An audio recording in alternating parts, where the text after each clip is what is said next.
According to New York Times reporter Maggie Haberman, who was neck deep in the Trump administration for 4 years, she was the reporter on the ground, exposing everything in that Trump administration. According to her this week, there is a group of former Trump aides and other associates who are considering suing the former president in order to get him to pay their mounting legal bills. So here's the backstory on this. What we have is a bunch of Trump aides, associates, people that were close to him, that of course have had their materials requested by the January 6th committee. And even if these individuals choose to fully comply, they're not fighting it, they're not suing, they're not doing any of that, they still need legal representation. That's a given. You don't want to put yourself in any kind of position where you accidentally incriminate yourself, where you are basically having your legal rights trampled on. These people do need legal representation, and I fully support that and hope that they get proper legal representation. Problem is, a lot of these folks are just aides. They were White House aides. I mean, we're not talking about people making the big bucks, the $100,000, $150,000, $200,000 a year salaries. We're talking about people that were making just average middle class income. To hire an attorney to represent you in these matters, which again, you got to get a good one, and that's going to be very expensive. These people simply don't have the means to do that. But Donald Trump does. So, even though they have not officially filed suit yet, according to Haberman with the New York Times, this is what they're talking about amongst themselves. Like maybe we have a class action. Maybe we can do something because we wouldn't be in this position had it not been for our employment under Donald Trump. He should be responsible for this.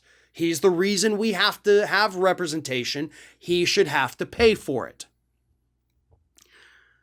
As much as I would like that legal argument to work, I don't know that it will.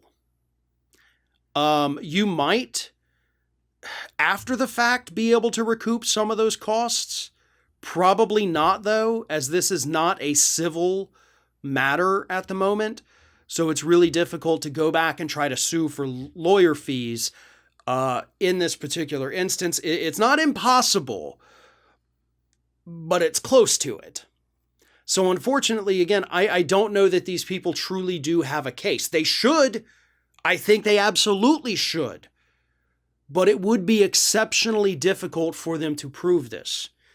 And if they're waiting on Donald Trump to act of his own volition to give them their legal fees, that ain't ever going to happen. Last we had heard, and maybe this has changed, but I haven't seen anything indicating it's changed, he didn't even pay Rudy Giuliani for his legal services. And then Giuliani came knocking as the investigations into him up in New York, which for the record are still going on. He wanted Trump to pay his legal fees, and Trump just stopped answering his phone calls altogether.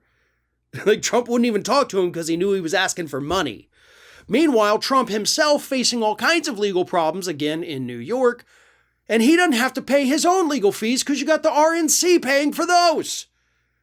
So Trump's making off like a bandit, right? I don't have to pay my legal fees. Hell, I don't even have to pay my former lawyer. I'm damn sure not paying the legal fees of these former associates.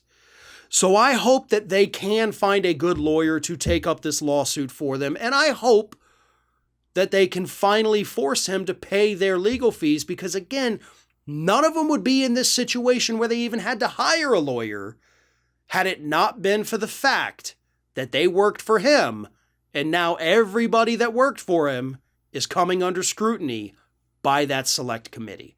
He did this to them, and I firmly believe he should have to pay the price. I just don't have faith that the justice system is going to make him do that.